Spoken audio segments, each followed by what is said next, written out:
Um, Thank you, panel, and I want to thank Professor Salim and His Excellency Bishwambar Pyakurayal, and thanks for delegating to me the responsibility to share our group's deliberations, which were very exciting and stimulating.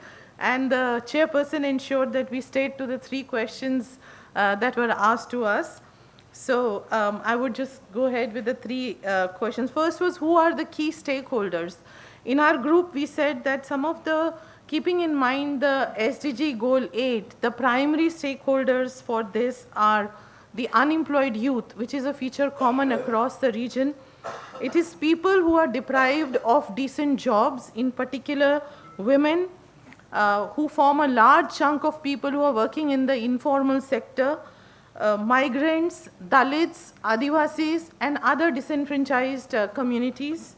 Trade unions are an important stakeholder of SDG Goal 8. Businesses, especially small and medium enterprises who are not well organized and not well represented.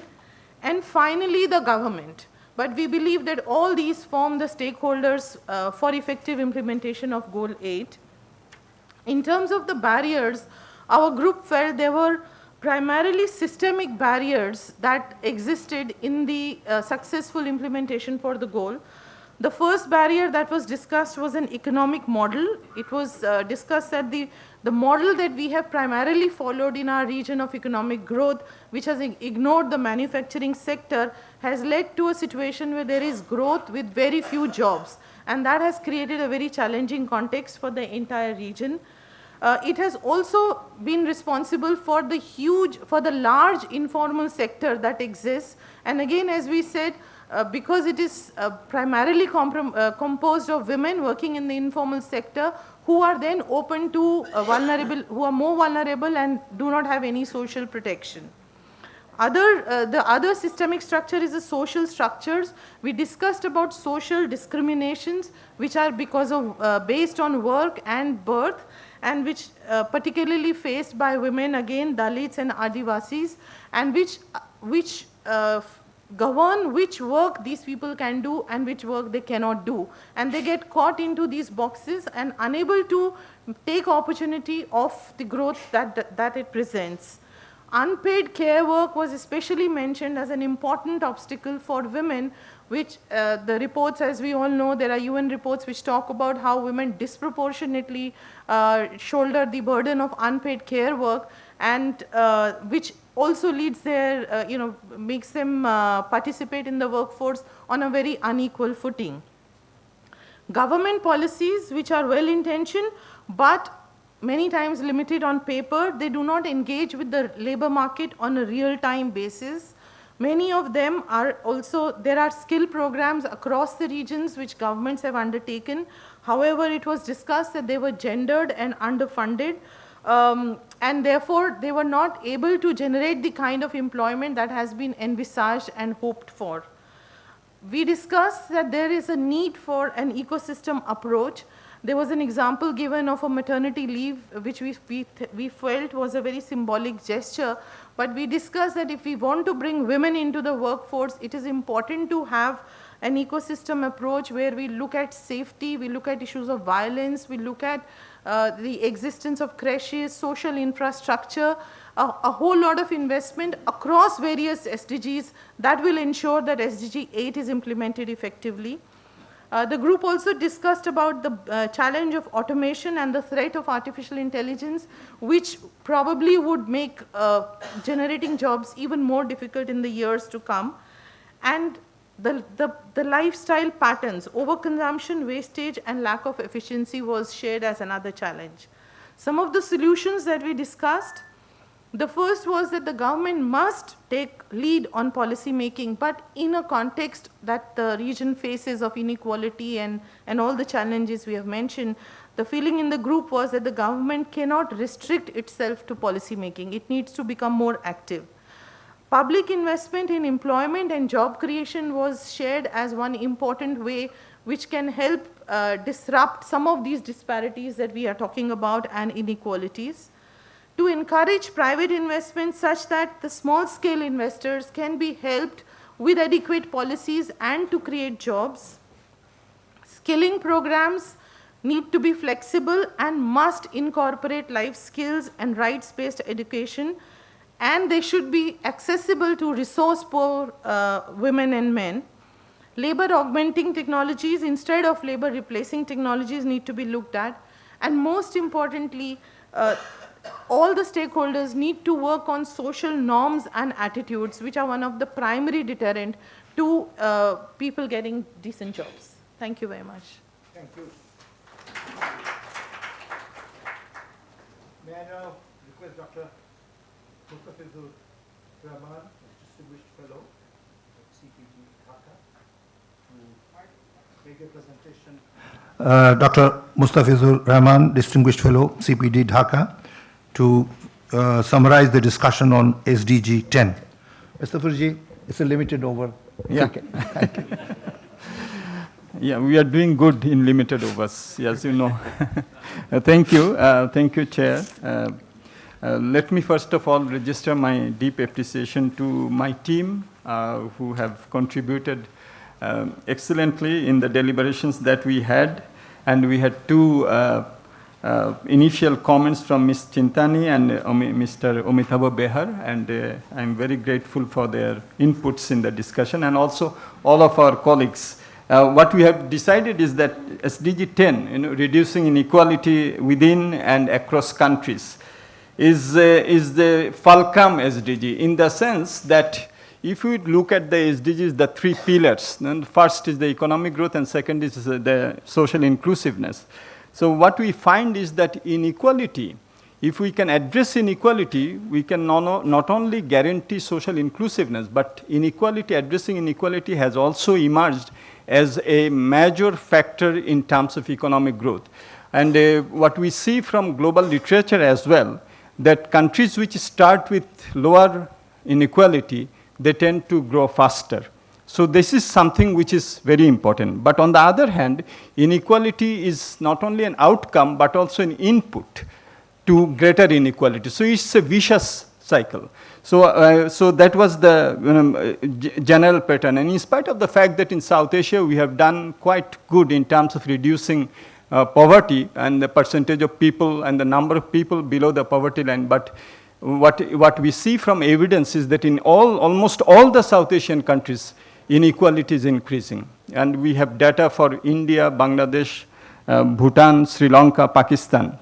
We see that if we take Gini coefficient, then the Gini coefficient of inequality is increasing. And we also see that across the countries, across the world also, the 99% movement and the 1% having 50% of the global wealth. So what we find is that in terms of consumption inequality, there has been some improvement because of the social safety net programs, but in terms of income inequality and wealth and asset inequality, there has been a deterioration. So we have to keep that in mind. And keeping that in mind, we try to identify three issues: identification of the reasons of inequality, the nature of the vulnerabilities, and how to go forward. And we see that one of the major reasons of inequality is as was very rightly mentioned by Mr. Professor Omitabo Kundo, is the structural reasons of the inequality, particularly education and health. And if you look at, and he has very rightly mentioned that, and some of the evidence also says that 25% of the, in terms of HDI, the major reasons is structural inequalities, access to education and health, originating from lack of those. So this is one which came out very sharply. The other that came out in the discussion was some of the laws and regulations in our countries, which also perpetuates inequality. Laws and regulations which go against those who are in socially backward in our societies. The other reasons is also we find the identification. We find that those where the fiscal contribution is relatively less, allocation is relatively less, there also some of the reasons of the inequality also comes up. In Bangladesh, for example, Dr. Deopriya Bhattacharya, in the context of Bangladesh, we have identified 12 indicators of vulnerabilities. And what inspired from the discussion is that it is contextual. In some countries, the inequality arises from lack of, for example, infrastructure. In Nepal and in Bangladesh, remoteness. So those are the reasons where the inequality in income originates. But we also see that the nature of inequality is just not the income inequality, but also, for example, dignity is also, for example, it was mentioned that Dalits, for example, it's also associated with issues of dignity. In some areas, it is regional inequality, gender dimension of inequality. So all of these will have to be addressed if we want to address the issues of inequality. So in terms of how to address it, one issue that came up very strongly is that our allocation for education and health, it's not only it's in South Asia, it's less than, for example, in case of health, WHO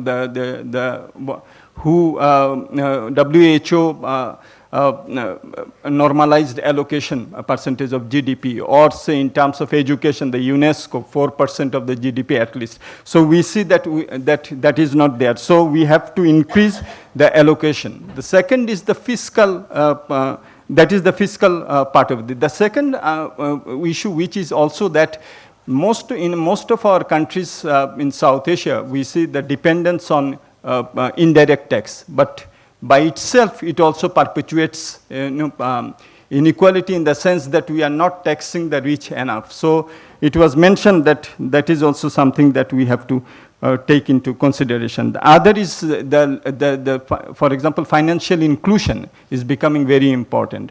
The poor are not getting, for example, the loans and the credits which they want to get. Even when they get, there is corruption, and it doesn't address their, they don't get the real money. So that is also something which was a financial inclusion as addressing the issues of inequality. Labor market policies, it was very strongly mentioned in our session that many of the rules and labor regulations are anti-labor, rights of the labor, whether the minimum wages should go into not only the minimum wage discourse, but also livelihood discourses. So those are also some of the structural issues which we mentioned.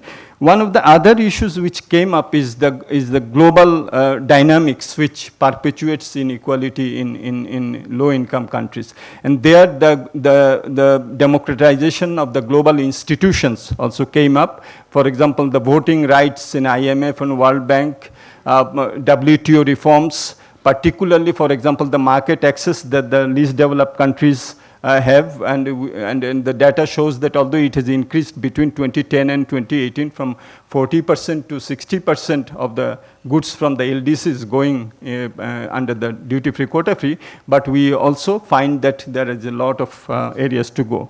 Or the global commitment, 0.15% of the ODA going to the LDCs, that only 8 countries have fulfilled that. So the global architecture of the institutions also are some of the reasons where it originates. The other issue, which is also one of the targets in Goal 10, is migration and remittances. And what we also see is that although there is a Colombo process in our region, we are not making effective use of it. And the enforcement of labor regulations and labor rights in the host countries. So one recommendation was to really strengthen the Colombo process with the participation of the South Asian countries. The other was one of the indicators in Goal 10 is to reduce the cost of migration and also the cost of transfer of money. And there, for example, the average is now the cost of transfer of remittances is 7%. But the global target which has been set in the SDGs is 3%.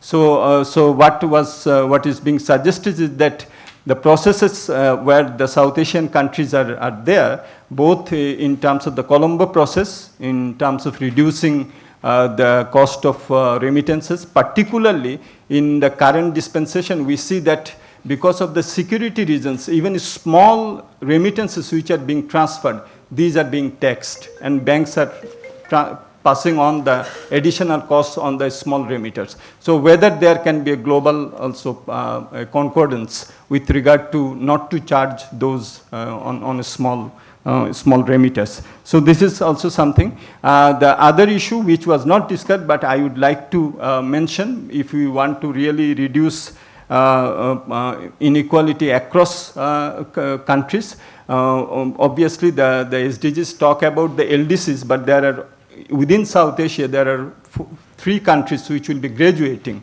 very soon, Bangladesh, Nepal, Bhutan. So I think that there should be also some measures in the WTO and global forum to help the graduation of the graduating LDCs. I think that will also help reduce the disparity across the LDCs and across the countries. So, what transpired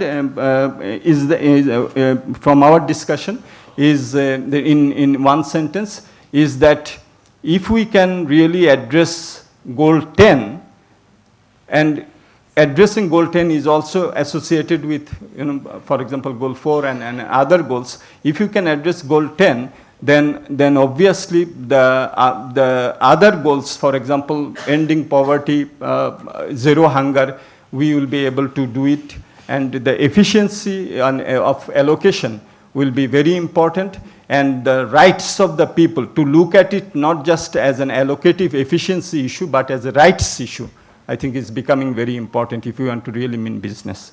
Thank you. Thank you, Dr. Rahman. You have done an excellent summary of the discussion around SDG 10 within a strong normative framework of balanced regional development, balanced in terms of reduction of inequality within as well as across the countries. May I now request Mr. Sonam Wangadi, he's the Secretary, National Environment Commission, Bhutan. He will present us the perspective on SDG 13.